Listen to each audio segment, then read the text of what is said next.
Hi, I'm in Pune and welcome to Housing Destinations 2018.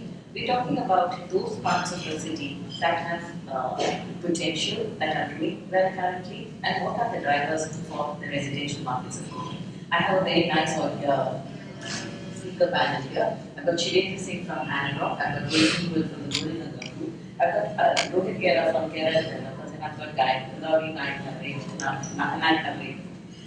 And we're talking about housing in Pune. There are many drivers. A city that has never really stopped or tanked when the rest of the markets did so. So let's find out what's going right with Pune first. Shirin, you're a participant in the market. You also read the markets very closely. Help us understand what you think the Pune market's situation is. Yeah, so right now what we are seeing last quarter that sales are going up.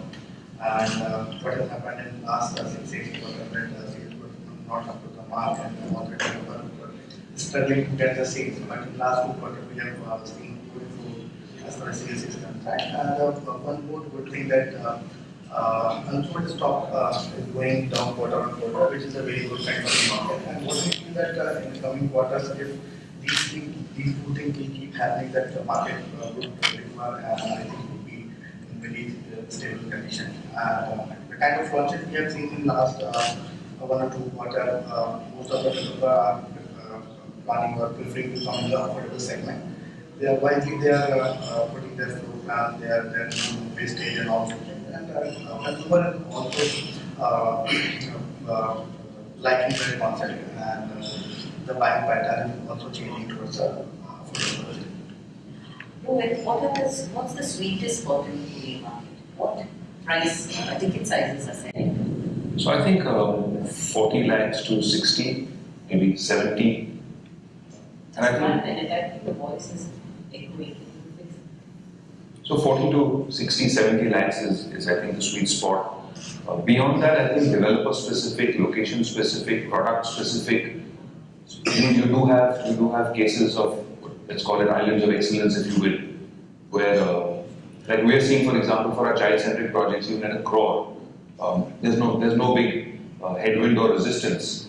But I think those types of projects have to have a story, and they're few and far between. But the overall sweet spot, I think, is 40 to 60, 70 lakhs.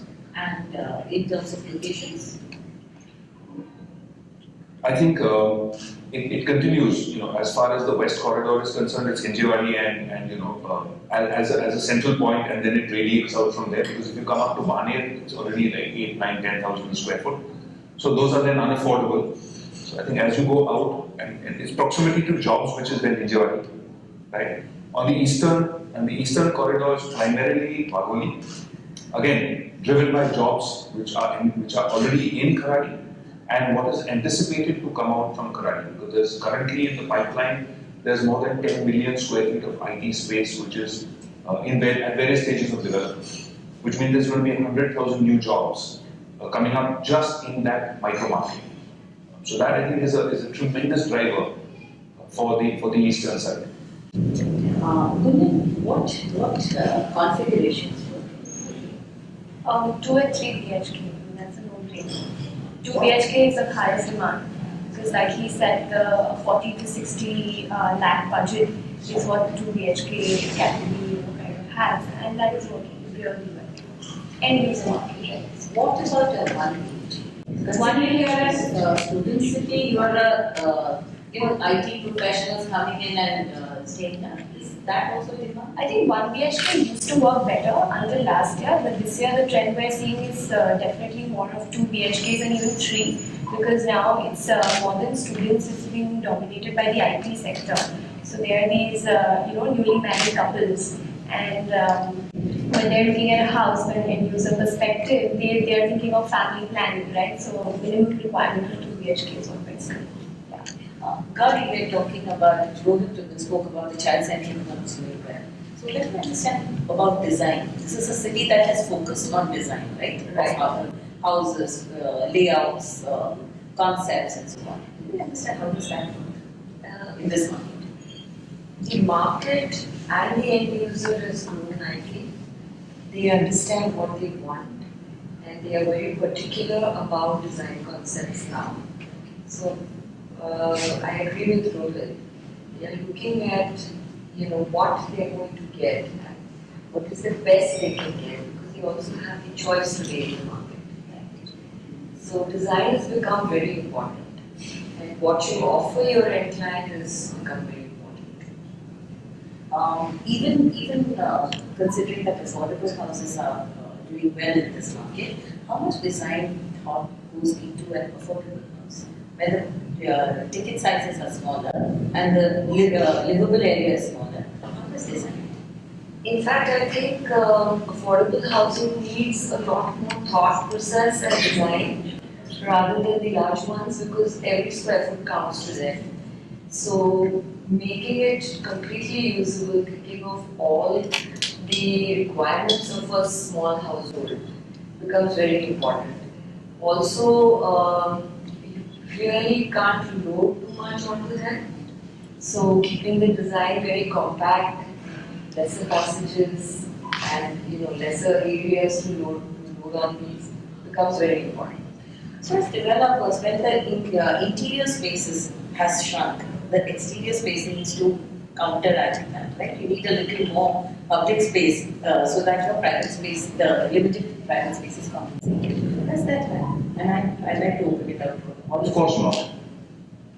It doesn't, because ultimately the development potential of a site is to be maximized. Because when we buy land, we are charged by the landowner, and rightly so, for the maximum potential of what the site has. Just because we reduce the size of the apartments doesn't leave undeveloped potential, because that's not financially viable for the developer. In fact, in affordable housing, exploitation and efficiency are even more important. Just to go back to your design piece and what Gauri said, right? One is from the consumer point of view, and loading additional costs and so on to the consumer. There's also a tremendous need to design efficient construction of buildings, right? Whether it's the grids, whether it's your spans, right? Whether it's how many toilets are on a single duct, all of this, right? To bring the cost down, so as developers we can pass on the cost benefit to the consumer, right? So efficiency therefore demands that we exploit the land to the fullest, and therefore you're not going to end up with more open spaces just because you're reducing the size of the apartment. Or maybe better ventilation, natural light. Is that a consideration when you do design? You want to take that? Natural light and ventilation, yes, of course. But what I would really consider is how and what do we design in the house. It would be a little different for affordable housing and a little different for luxury housing. So knowing that the house is small, the clubhouse where we get 10% and 5% for the clubhouses, we would design large multi-purpose halls with attached pantries, where they can have their small birthdays and engagements and things like that. So a little bit of the requirement and the design of the clubhouse changes with the affordable. Who's buying? Who's the current set of buyers in the market? I think there is a mix now. There are NRI consumers also coming back. I think in the last quarter, in fact, we primarily as a company have seen end users. But the last 2 quarters, we're seeing NRI investors coming in, and they have the money to immediately kind of take that call. And in fact, the end users are taking longer to decide. But of course, I mean, primarily it is still an end user market, and it is IT is what we're seeing. Also, maybe because of the locations we're situated in right now, Kharadi and Baner are the 2 hottest selling spots for us. And they're Kharadi, of course, it's IT itself, and Baner because of Hinjewadi. Yeah. And when NRS buying here, what's the ticket sizes and what's the So they're looking at 2 and 3 BHKs as well, and most of them prefer connectivity to Mumbai, is what we've seen. That's why we're seeing maximum NRI investment in Baner right now. Would you also visa? Of course. That's why we also introduced a leasing model, in fact, where we're helping them, get kind of good customers to lease out to, and they don't have the problem of finding somebody to lease out. So you do that. We do that now. So. Shailendra, give me your perspective of who's buying. So, of course, it's we are starting from 28 and going to And the most maximum sales are happening in two parts of Pune. First is the western corridor starting from Balewadi, Baner, Hindwadi, Wakar, and Punawali, and extending towards Bombay area. The second pocket is the eastern Pune starting from Kharadi, Wagoti, and Kesanagar area. People are preferring these pockets because of these places are close to the IT parks and IT corridor. So you can say sales are happening in and around the IT park within a radius of 3 to 5 kilometers. And most of the people are the end users. They are looking property for their own use, their family, or maybe themselves are going to stay there. What is the let me get your views on which locations you think are evolving and the next destinations for housing in Pune. So eventually, I think it's driven by jobs. Yeah. Okay, people want convenience. People just don't want to spend time commuting, and commutes are just taking longer and longer. Right? Because the city is getting densified. There's a population increase and so on. So if you look at where jobs are coming up, clearly I think in the eastern side it is Kharadi, right?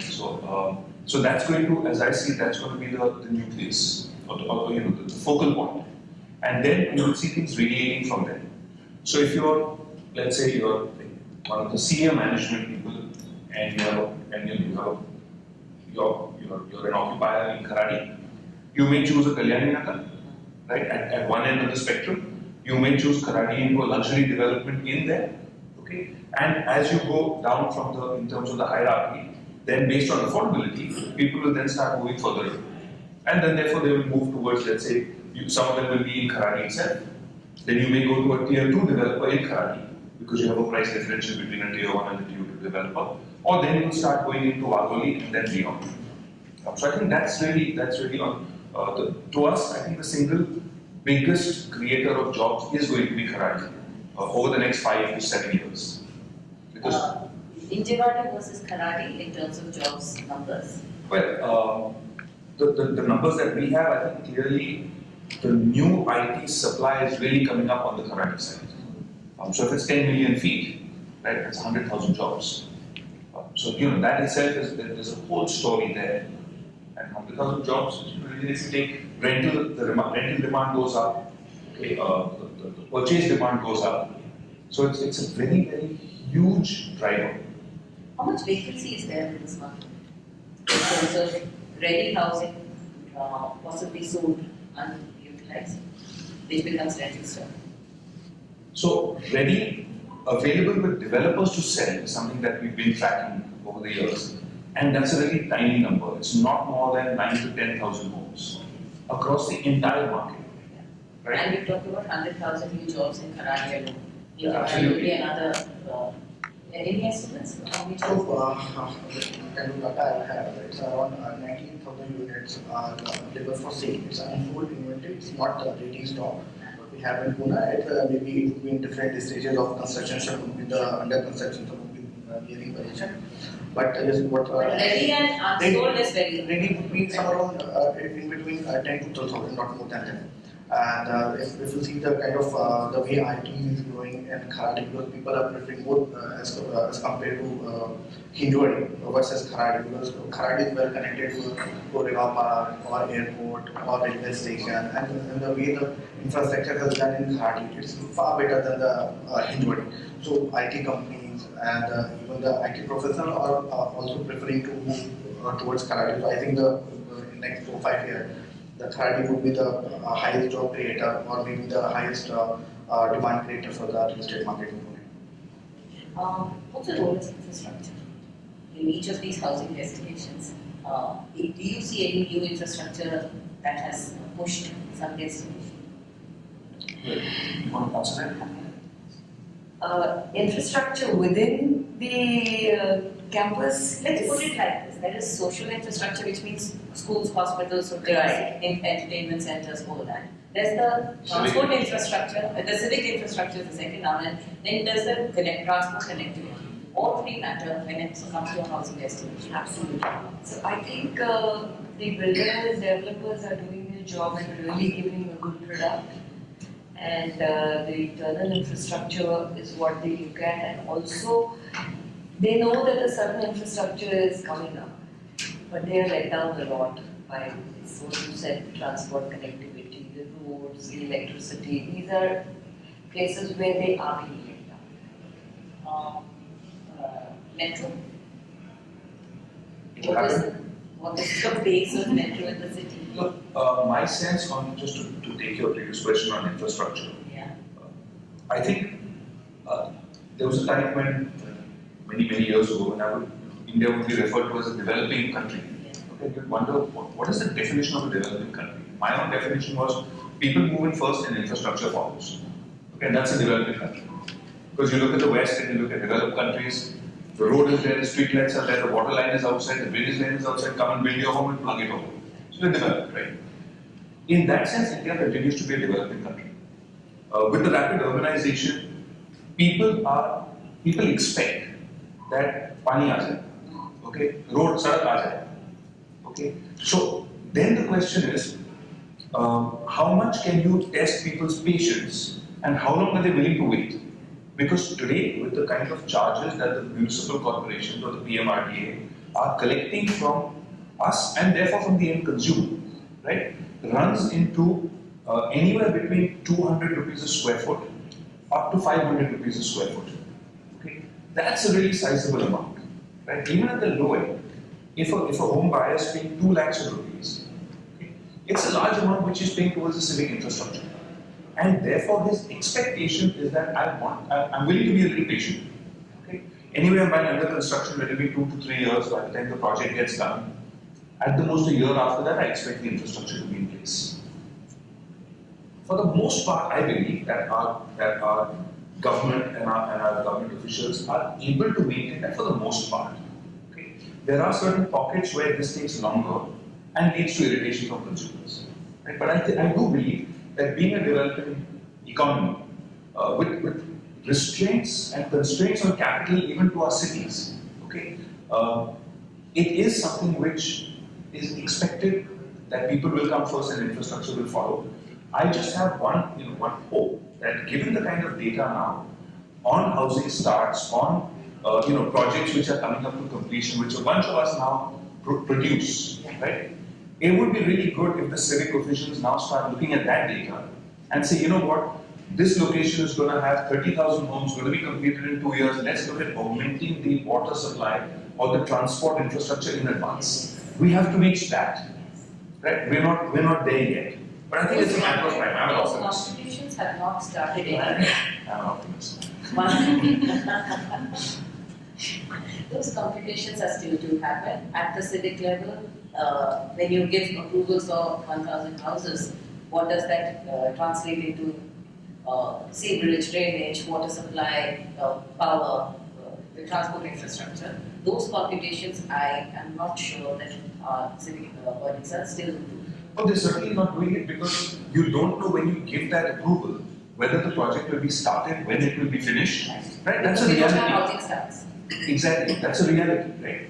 In the West, for example, if you say housing starts, you expect that those will be housing completions, right? Out here, housing starts and housing completion, it's often there's no correlation. So I think now that there is data of ongoing projects, now that there is visibility, even with RERA, right? We're not required to upload our information, right, now onto the government site. In Maharashtra, yes. In Maharashtra, right? Since we're discussing Pune, right? So I think even that then becomes a place for data which ought to be used, and I believe it will start. In planning, in looking forward, this is going to be something which I think will happen. It's a matter of time. RERA is going to help. In fact, I was in Navi Mumbai a few days ago, and all the commissioners, the municipal commissioner, the CIDCO, MMRDA, all of them were there working manually. One of the requests from all the developers and most of the people was give us information. Whatever information you have, put it on public domains. Using information to create products is so much better. And I think pretty much that's what you're saying. So you've got some private information, you're collecting some information. Information seems to be the driver, and if you work that way, possibly the ease of So to that point, and I'm just going to butt in on something about information. Yeah. As an organization, we've been putting our quality report out now for the last 4 or 5 years, and we share that transparently with developers as well. I have friends who call me and say, I'm starting a project in such and such location, can you send me some data? And we freely share it. Okay? And the philosophy behind that is the more information that there is, the less volatility that there will be as far as the market is concerned. Okay? And I do believe that that is one of the reasons why Pune has been, what you started with saying, it's been a stable market, right? Is that having the information, we were talking about the fact that there is an oversupply and there is a looming problem in the luxury segment, okay, for the last 5 years. And therefore, I do believe that people don't just blindly accept what we say in our report, but they listen to it and then they go and verify. The moment they verify and say, you know what they're saying is accurate, then the supply in that segment slows down and there isn't a crash that takes place, right? And I think that therefore, the more information we put out into the public domain is better as far as the entire sector is concerned. People take much more informed decisions, there's much less speculation, projects will get completed, consumers will be far happy.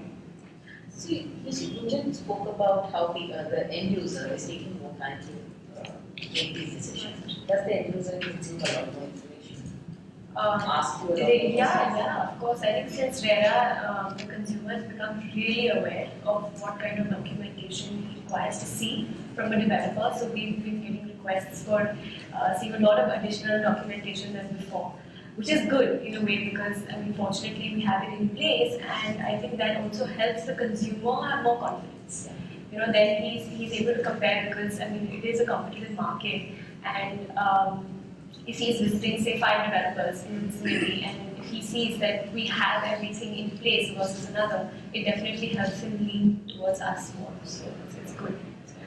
Actually, let me understand how a consumer looks for the home buyer goes through the search process today.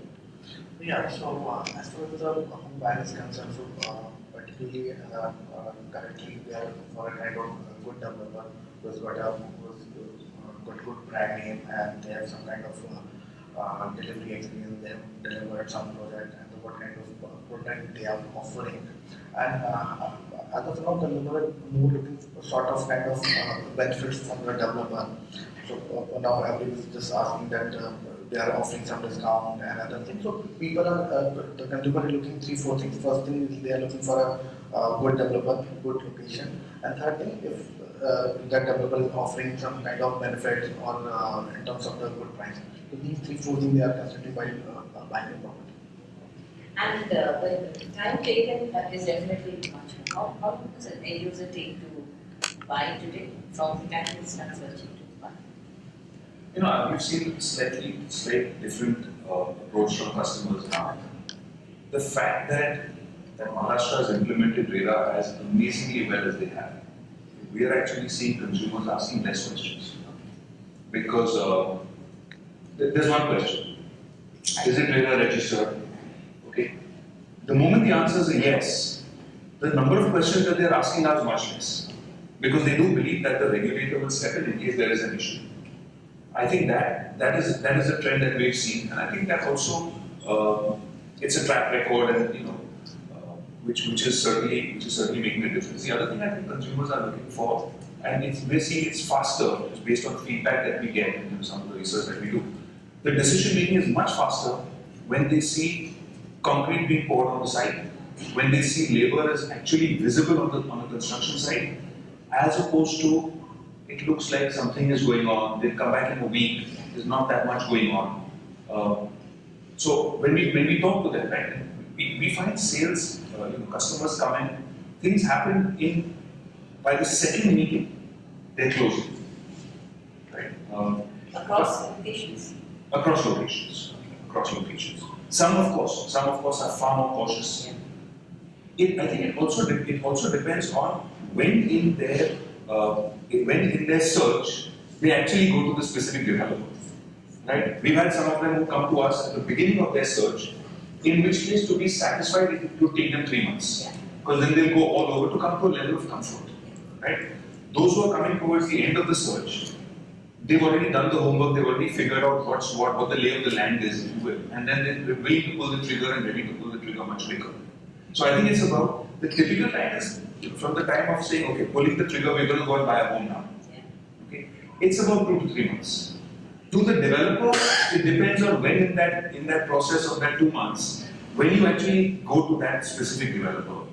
But the end date is typically that 8-week, 10-week kind of time frame. In fact, across India, it's a 6 to 7 months search period. A consumer who used to take a decision in 3 months, across India, the national average we find is about 6 to 7 months. But the question really is, I think, there's always, so I think everybody, including everybody here, is a real estate buyer. Okay? You may choose to buy a holiday home somewhere at some point in time, or you want to upgrade your home. So we're all this whole country is a potential real estate buyer, has an interest in real estate. Now you translate that to say, okay, it becomes a little more active to say, okay, we're looking for a home. The question is that 6-month period from the time of say, chal ghar lete hain, or is it from the time to say, okay, pull the trigger, chal, let's go, I've got the money organized, I've got my finance organized, now pull the trigger to actually go select a home.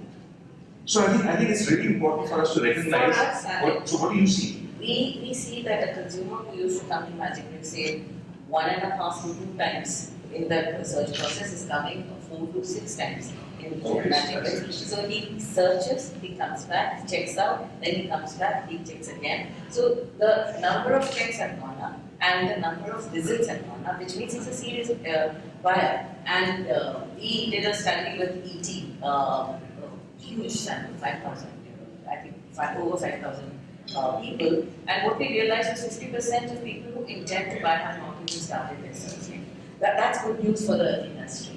There is a huge set of people, pent-up demand. And the reasons why we had it bought was I didn't find the right location, I didn't find the right price, and I'm not sure that I'll get back sometime. This is a national reason.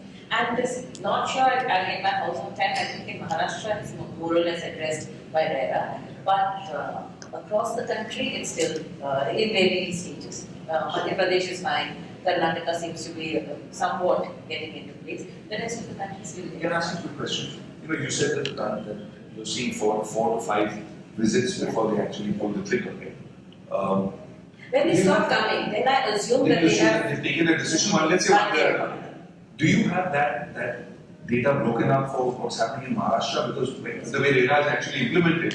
So you said yes. So is it less in Maharashtra? We have to study state-wise, but we do have. But that would be really interesting to see that where, and that could be attributed purely to RERA. Really. Absolutely. Right? And that would be really good to see that is there actually a trend difference where this is implemented well, that people have built the confidence versus other parts of the country which is still the Wild West. But we're still seeing about 3 visits at least from a lot of customers. We are seeing minimum 3 visits because end users look search for. Yeah, it's such a price sensitive market. So what he's actually doing, and there's so much competition, like I said. So he's going to every developer. He's making like a comparative analysis, of the list of amenities, the specifications, and the price that he's getting for it. But the biggest advantage I think with RERA is the possession date. And like you said, if he's seeing that work happening, he knows that if we have to meet the possession date that we've listed in RERA. So he knows if we don't do that, we are going to be taken to court by him. So that's the biggest satisfaction. It's also, I think, the transparency of the areas of the units. So now that we are going with the carpet areas and the total usable areas, the confidence has grown. Actually, 2 things have happened. I would say that let's step back 2 years when the slowdown started. That time, not just the buyer was the investor. It was a 40-50% investor market. And the investor does not search so much whether the connectivity is there, whether the water supply is coming. You see, the end user needs all this when he moves in. And that's the reason. And he'll ask about power, and he'll ask about backup. I think a swimming pool and squash courts are good to have, but these basic backups the end user wants. And that's probably why he keeps coming back. I've shortlisted, let me check once more, pani to hai na, that kind of thing. And it's a natural, very natural for an end user to ask these questions. It's necessary. Yes. The second question that I keep getting from end users is, what about the connectivity? What is happening with the connectivity? And that's why I asked you the role of the infrastructure, because in many cities, and some of our biggest cities are, the cusp of delivering the metros, the Bombay, Delhi, Bangalore. The metro lines are going to be commissioned in the next 6 months to 18 months. And that's where we've seen housing destinations come up.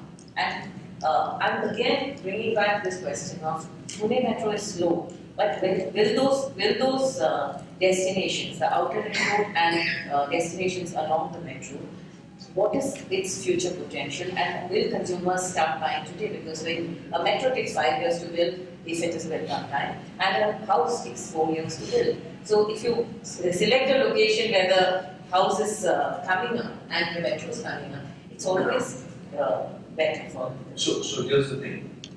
The metro is coming up within the city today. Yeah. It starts at Hinjawadi, right, at one end. It's already developed. So it's not like it's taking, it's not futuristic. But Hinjawadi also has a huge amount of unsold stock. So if a consumer wants to buy, Hinjawadi is probably one place where he would be able to negotiate a better rate. 4,000 or 5,000 homes. Yeah. Like 4,000 or 5,000 homes. Huge relatively, certainly. Yeah. But when you do a comparison to say this massive infrastructure like the metro coming in, right?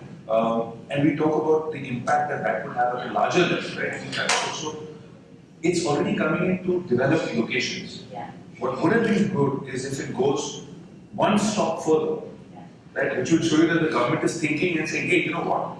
We're bringing transport here first. Okay? Land is available cheap. Certainly the land price will go up. But you can still deliver homes at a much lower price than Hinjawadi, which is 5,000 and 6,000 today. Or let's say between 4,000 and 6,000 today, depending on the project and location and so on. You can come out at 3,500. That would have a totally different impact. One station away, but we're not doing that as yet. We're not doing that as yet. We were talking to some of the farmers whose lands are going to be affected based on this ring road, okay, in the Hinjawadi area. And the feedback is, a ring road is supposed to be on the outskirts of the city. This is inside the city.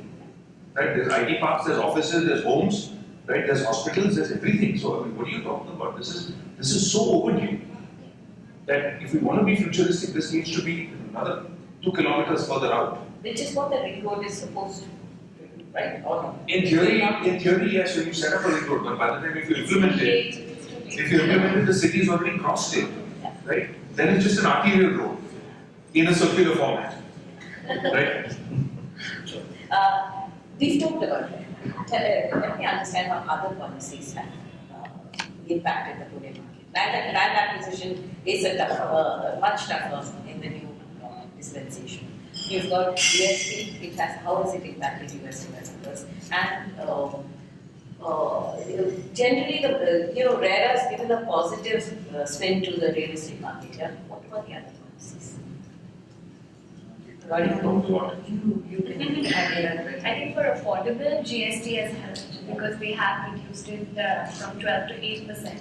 So definitely helping the mid-segment housing for the first-time buyer.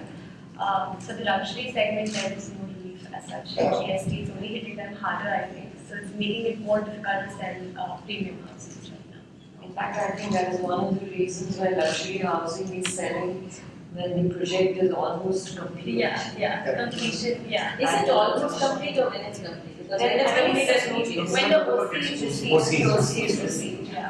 So most of the housing are being sold the moment they are ready and the developer. The OC is being They save the GST part. So that's the biggest problem what we are facing in terms of selling residential. And affordable is, of course, it's doing well just because of they are saving on the GST, they are getting some kind of schemes from the government. PMI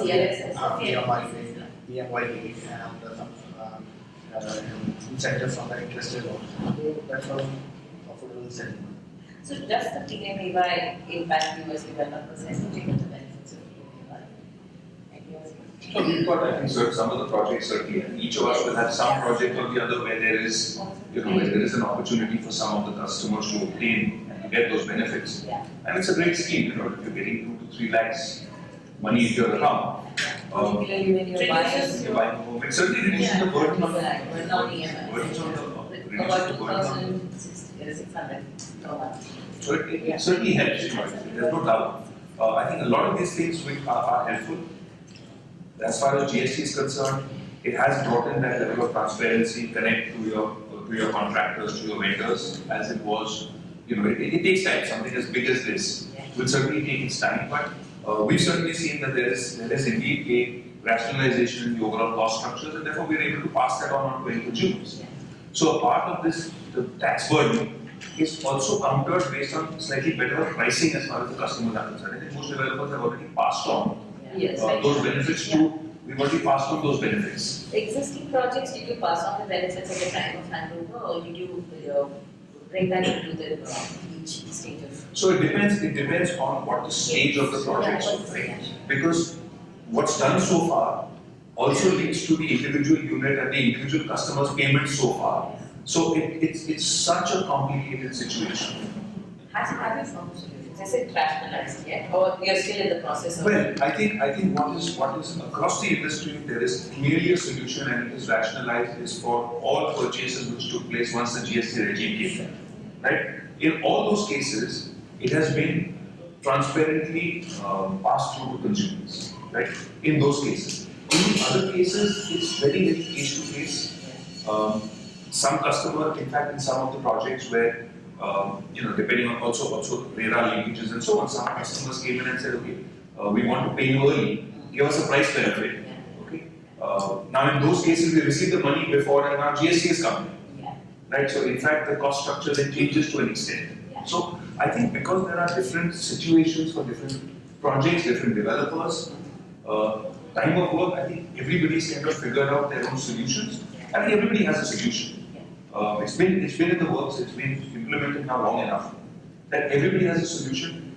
It isn't possible to talk about what that solution is because the problem is so complex, right? Each one has his own issues, but I think everybody has a solution.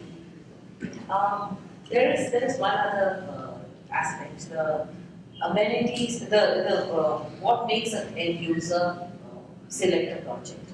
Like Putin said, they come with checklists of what all you're giving in your project. I want each of you to talk about 5 things that are absolute must for the end user and what makes them buy one project and not another. More or less, you see the clubhouses, the sports facilities, the jogging tracks, the water harvesting. Some of the things are the new benchmarks. So what are those unique features? Maybe 2, 3, 5 unique features that you think helps you sell in this market. Got it? Well, I think basically it is the design, because in the end it is their apartment which means the most to them. Yeah. And then other than that, yes, you said swimming pool and these kind of amenities. But today it is also the cost of maintenance that they are looking at. So in the affordable sector, even if you don't have these high-end amenities, it's fine. As long as the maintenance is something they can afford. Sure. So that becomes very important when you decide on what are the amenities you give. Yeah. So what is the segment that you're looking at and what is that project designed for becomes very important when you decide.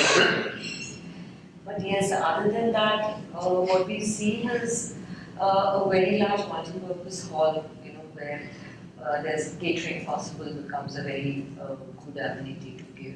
Across different categories. No, this is Just talking mainly for affordable and the mid segment. So far as the luxury segment goes, yes, they want an air-conditioned gym, large swimming pools, jacuzzis. So they are used to the luxuries of life. So basically, you're giving amenities according to their lifestyles. And that's selling, that's exactly selling. I think the way I look at it, there's 2 separate segments in terms of 2 separate pieces to this puzzle. One is the commoditization of the real estate product. So there you can take a checkbook, you can take a check marks and say, okay, swimming pool versus not, or jacuzzi versus not, and you can run a plain comparison. And that's the easier part. But I think the other thing that consumers are now finally looking for is develop a track record, brand equity. Okay, what is your delivery? so far? Is there work going on site? Is that information available to a consumer, or does he need to scrabble around? Well, I think he needs to scrabble around, and I hope he does, right? After all, you're going to be paying for this product for the next 25 years. For God's sake, do some homework. Right? Don't just buy blind. Okay? Therefore, they do the homework. And we tell people to don't buy just doing one site visit. Go once, go another time middle of the week, because most of them come on the weekend. We say go during the middle of the week. Check whether there's actual concrete being poured on the site. And these are the intangibles which I think people are kind of realizing, recognizing: brand, trust, track record, credibility. So these are, I think, two separate segments. Then I think within that, if you look at it, so for example, we see that the child-centric product line, and I look at child-centric homes as a completely different real estate product, where the kind of things that we need to do, because people buy those kind of homes with a very different set of aspirations. Everybody buys a home with an aspiration. When you buy a home with your child at the center, that set of aspirations are very different. Okay? So they want that extra, they want to be satisfied, and we have to provide for them those things that they, to cater to those aspirations when they bought the home. The other set of customers are also looking for for things, for example, on home automation, right? Innovation in design. We've done a project which has 850 square foot, 2-bedroom duplex apartments. Okay, it's sold like hotcakes because it was, again, it was innovative as a product. It came with all the home automation features, and it's, the living room has got a 20-foot high ceiling. For an 850 square foot home to have something like that is a wow factor. So I think everybody wants something, it's such an aspirational product. Something that intangible, different, something which is that wow factor in that home. Yeah. There is an audience looking for that. For the affordable segment who just said, listen, I just need a home, right? Because my running costs are important, and I have to just make ends meet, and I need a home. And there's a large segment of people in that category as well. Then the developers catering to those have to certainly make sure that those things are provided. So I think it really depends. It's a long answer to you just said 5 points, but it's a hard question, and it's horses for courses, developer, product, project type, location. But one thing is for sure, they're all looking for delivery. In today's market, you will find that a large number of developers are struggling. Okay, and part of the reason is the track record isn't there to support customer coming and putting down the check. Okay, and because he doesn't have the confidence that the project will be done. RERA notwithstanding. So they're smart, they're realizing that. So you see a large number of developers facing some of those challenges. We haven't touched upon it, and I hope we do that, but I think that that there is another underlying event which is kind of taking place, and that's this whole finance side of it for the developers, which is a huge problem. But I don't know if that's part of your agenda to discuss that, so we can let's finish this and then So nowadays consumers are looking for a more kind of innovative or some kind of floor plan where they can get maximum usable area. So they don't want a kind of bigger space or something unused or such kind of area. They want apartment to be planned that way that they can maximum area they can use. Ventilation should be good. Of course, they are in an affordable segment. They are not looking for such kind of luxury amenities like a swimming pool or big gym site or something. But there has to be some kind of basic amenities like a garden or lift, and ventilation should be there. And the main thing, the first thing, of course, parking should be there. So I have seen a lot of affordable housing without parking, assuming that if your house is small, you don't need parking. And Bombay is a typical example. it's a disaster. It is actually a disaster because the quality of life is really good. and the concern remains the same as the developer. So which is the moment consumers can going to buy a home, can check the track record of the developer and what he is doing, the construction is going or not, and what kind of projects they have done, what they have delivered, and what is their condition. Because it's not that they have developed so many projects, but none of them are maintained or they are not in good shape. So they need to check all these things. After that, they can take it forward.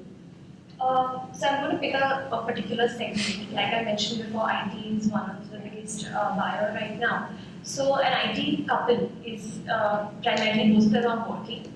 So they don't have time to clean an apartment, which goes back to that compact size, like he said. They want that compact size of apartment. But in that, they want to maximize it. So the design really plays an important role. And for that, they want to visualize it. So when they are selling a compact house, they want us to do up the show flat so they can really see the interior, how they can place their furniture, and that is of utmost importance to them. Other than that, I think price has still been a dominating factor. Everyone comes down to price at the end of the transaction. They want the best price they can, they negotiate hard. Then I think proximity to work for them is really important. They do not want to spend their time on the road stuck in traffic jams. And I think even a secondary push is from the social infrastructure. These days, proximity to whether it's malls, whether it's multiplexes, hospitals, schools for their kids, because they are thinking of planning their family. So all that also helps in a way to drive their decision of where they want their house to be. So that's nobody picked up security.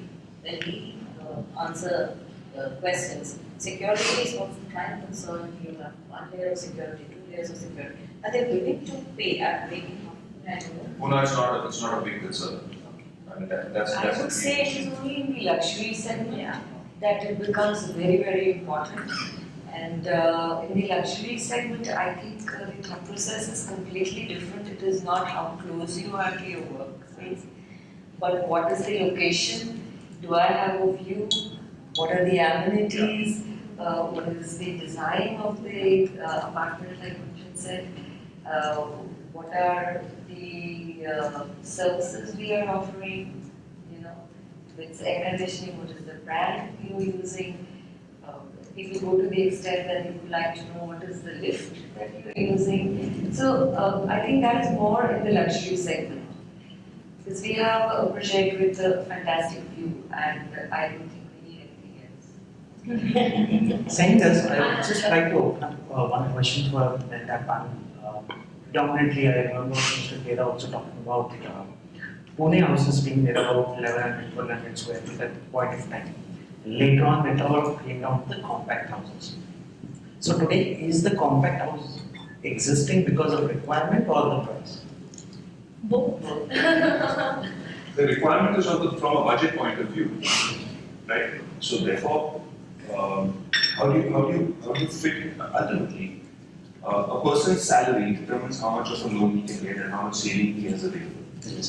That's how much money he has. If you want to cater to that customer, how are you going to cater to that customer? You have to make a home that fits into his pocket. If you're going to do that, either you have to reduce the size, right? Or you have to compromise on a location. And I'm using the word compromise because some of the further out locations don't have the kind of civic infrastructure that established locations have. So therefore, there is a compromise there, or there is a compromise on size. So of course, it is. And it's a global phenomenon. It's not only Indian cities. You look at Singapore, you look at American cities. If it is in the urban centers, the houses are shrinking. Around the world. And affordability is critical, right? It really comes down to affordability. And developers are very smart businessmen. Right? You have to understand that look, here's the thing, right? I tell people this. It isn't sexy for us to talk about, oh, I'm putting 500 flats of, studio and one-bedroom. Right? What's sexy to talk about at parties is I'm doing a 1 flat per floor, there's 2 elevators, there's a swimming pool, there's a jacuzzi, and my flats come with a home theater system. That's a sexy thing. That's what we would all like to be doing and talking about. Yes. Right? But the bread and butter product, where there is a great demand, is the affordable segment. And the moment you say it has to be affordable, what is the affordability? And how do we make sure that our product actually fits into that guy's check? And that comes with size, that comes with price, that comes with, in certain cases, even diluting some of the amenities. And consumers realize that. In an affordable project, they realize that if you're a swimming pool, it's white elephant. They understand that it will be 5 paisa, 6 paisa, 10 paisa maintenance cost. Right? So they're okay to say that you don't have to give me this, don't give me an air-conditioned gym. right? Basic gym equipment is fine, right? 2 halls, because my apartment is small, like Gauri said, and I can have my family get-togethers there, is good enough. So for them, good enough is good enough. So I think it's for that. I don't know if that answers your question, but Yeah, absolutely. We wanted to know more on those points.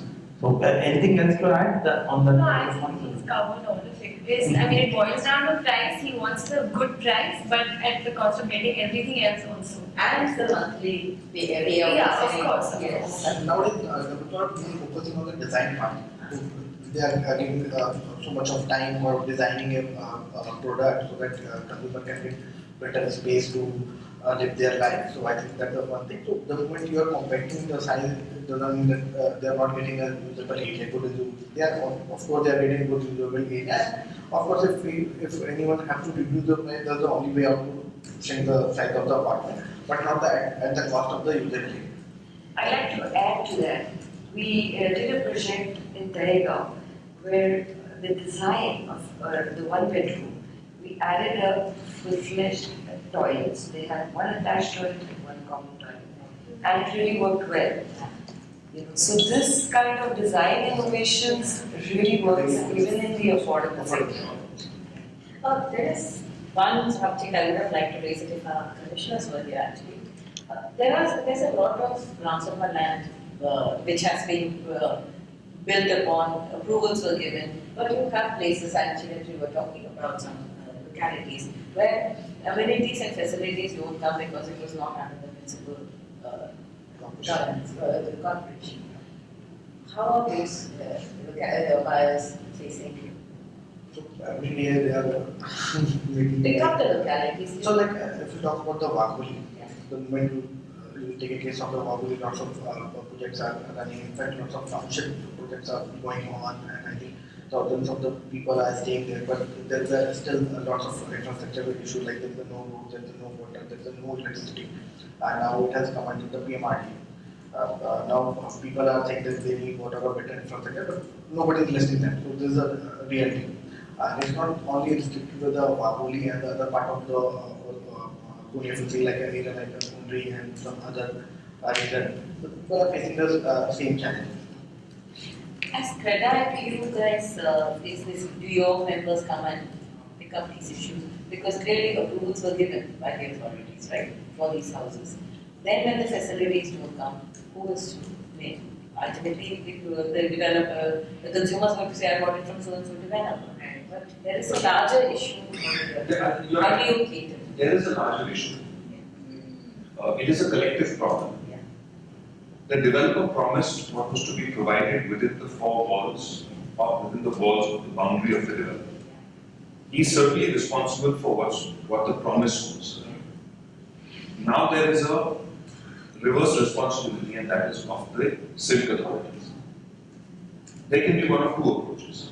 The civic authorities can turn around and say, we have a budget of 2,000, 3,000 crores. This budget is going to be used in the following manner, and therefore we will not give permission for housing in any other area except for where these water supply, road, drainage will be done. You know what's going to happen to the rates of those properties for those apartments? A very few people will be able to afford them. Okay, so suddenly the affordability will go skyrocketing. You will lose affordability for those homes if you take that approach. So now we've got a dilemma. And again, it comes back to the fact that we still don't have enough money.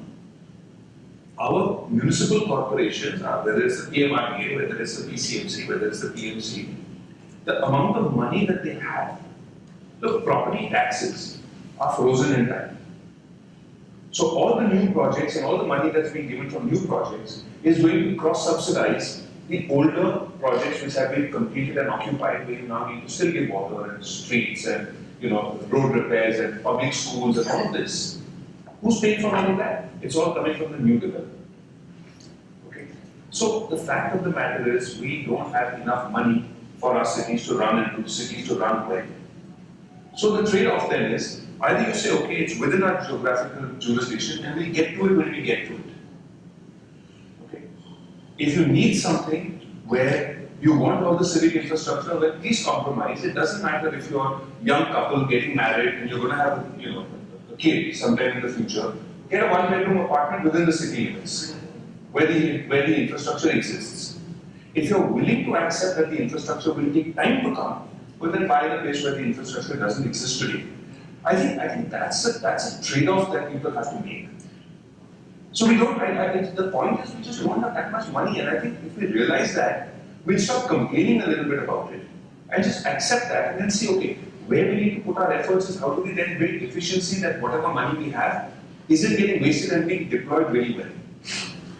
I think that's an open answer. I said I'm an optimist.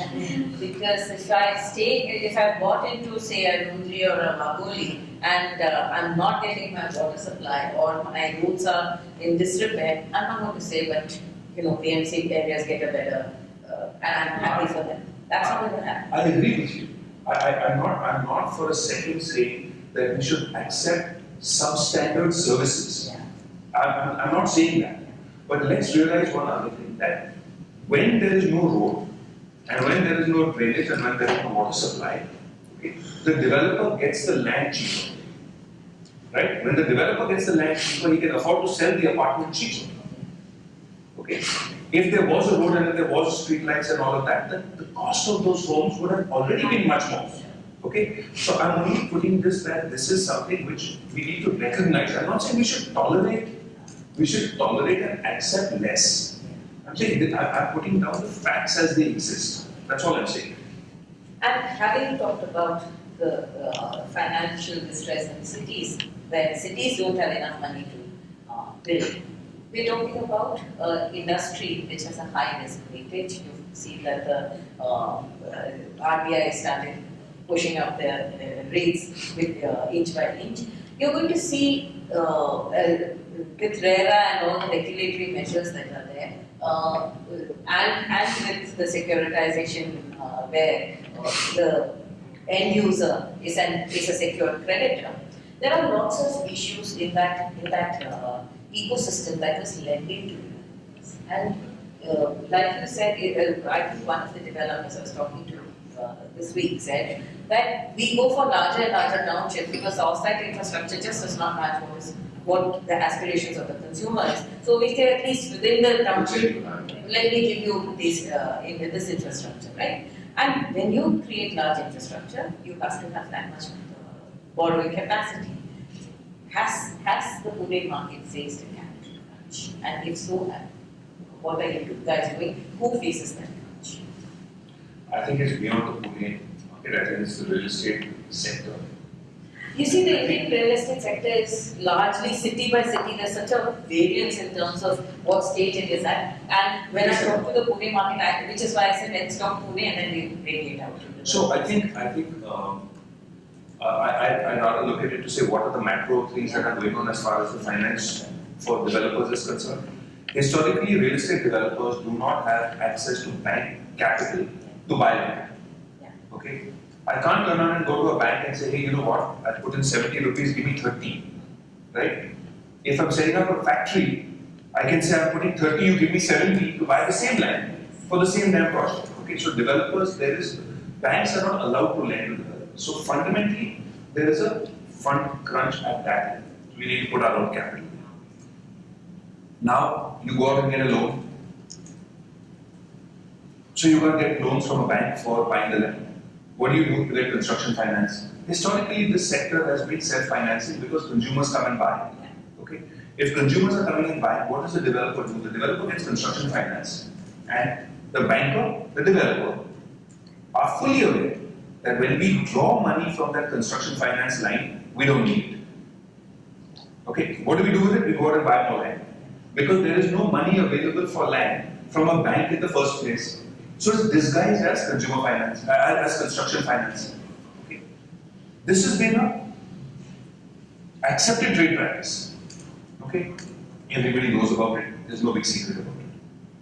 But look at what's happened recently, right? When the consumer money stopped rolling in.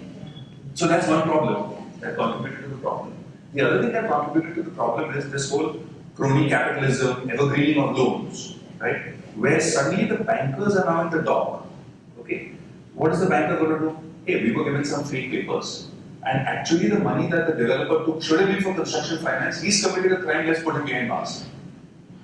everybody was, in cahoots through that period. So now what we're doing is we're going to say that also the developer is going to be handful.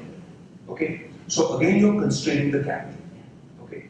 The step 12 circular of the RBI, the moment you say that if you go one day into default, right, you have to classify differently, and you have to come up with a plan to kind of replenish that account, and otherwise in 6 months you go straight to NCA. It's crazy. So bankers are not willing to take risk anymore. Right? Certainly not in a sector which is fraught with risk. And now when you add on to it for a banker, that 400, 500, 2,000 customers are also going to be equal creditors. Okay? Nobody's going to want to lend to the sector.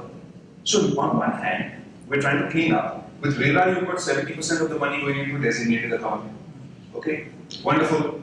Again, your capital. What does that do? That raises your capital requirement. And on the other hand, your entire legitimate capital sources are being throttled. Not knowingly, but as a result of what else is happening in the economy. Yes, possible. Right? So therefore, where does a developer go today to get financing or refinancing? Yes, it's a fact. Demonetization happened, it affected developers. GST happened, it causes uncertainty. RERA happens, it causes uncertainty. Suddenly you're telling people to put 70% money into an escrow account. Maharashtra said that if your receivable is less than what you need to spend, 100% needs to go into that. How am I going to live my life? How do I pay my staff? No, it's not being addressed. With all of that, there is a capital requirement. Where does that come? Where is it coming from? That's the whole point. This is why this is a ticking time bomb as far as the sector is concerned, and it needs to be addressed now. Now. It's already late. Because at the end of the day, right, if you're going to take a developer and you're going to put him into jail for default, okay, it will be certainly stressful and all of that, and hope nobody ever has to do that, go into jail. But what about the consumers? And that's what the NCR is facing, right? That's what the whole NCR is facing. We've got three developers, same default, non-delivery, 3 different solutions. United, promoters in jail, JP, NCLT, and Amrapali in the Supreme Court. Yeah. The same problem is the same, right? So we have, I think we have a big. This is a crisis for the industry. And so how's the industry? You are all telling, right? I understand the problem. We raised the problem. And how is the industry? Kuchin, how do you guys think address the capital stress? So far we've not had a problem, but I cannot. Which probably is because you're selling the consumer funding is coming in. Consumer funding is coming in. I think we also have a good track record which helps us to get loans, even from banks for that matter. So far, I think we're on the safe side of the. How would you like to comment on this? I would say that we are also aided by Islamic Hub. We are doing a lot of work in Islamic Hub, and that is. So I would also say that we are doing that. To us, it's been decades of being really fiscally prudent. So today we are, and for the last 6 years, since we got our credit rating of our balance sheet at the corporate level, we continue to be an A+ rated developer. We're A+ rated for large amounts of capital, and we still don't even borrow like to the extent of 30% of what our rating limits are. Right? So we're very, very safe on that. Our entire approach is we make sales really aggressively till such time as all cost of construction of that project is totally covered through consumer receivables. At the same time, we back it up with construction finance, and at the same time, we've now moved into the realm of doing listed NCDs. So our whole borrowing pattern and stuff is very different from the traditional, let's say what we used to do even 5 and 10 years ago. So we've kind of adapted with the market, with the changing times, and therefore are in the bond market and therefore listed. So you're on the exchange, but on the bond exchange and not on the stock exchange. So I think it's different. So each person, as you can see, all of us, the fact of the matter is this: all of us are struggling with the same problem. Yes. We all have different solutions, right? But the fact is that we're all struggling with the same situation. Can you take developers? Is there enough capital available to satisfy the ambitions of the developers today, which will in turn satisfy the dreams of the Indians to buy homes, right? The capital is in there. The constraint is there.